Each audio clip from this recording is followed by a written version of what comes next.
Hi అండి, అందరికీ నమస్కారం. ఈరోజు కొన్ని కార్టూన్స్ జోక్స్తో మీ ముందుకు వస్తున్నాను. నీ ఆరోగ్యం గురించి కాకుండా నా ఆరోగ్యం బాగుండాలని దేవుణ్ణి కోరుకున్నావెందుకే కాంతం? మీ ఆరోగ్యం బాగుంటేనేగా మీరు చక్కగా జీవితాంతం ఇంటి పనులన్నీ చేస్తారు.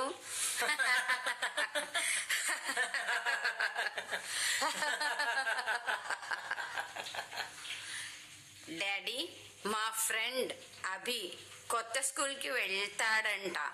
అక్కడ చాలా హోటల్స్ ఉన్నాయంట. నేను వెళ్తా డాడీ. మా స్కూల్ దగ్గర ఒక్కటే టిఫిన్ సెంటర్ ఉంది. తిని తిని బోర్ కొడుతుంది.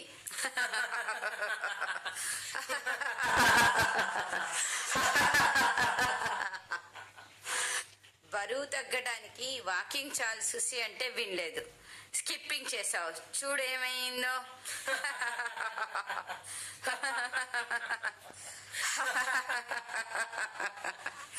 ధన్యవాదాలండి. నా ఛానల్ని లైక్ చేసి షేర్ చేసి సబ్స్క్రైబ్ చేయమని కోరుకుంటున్నాను.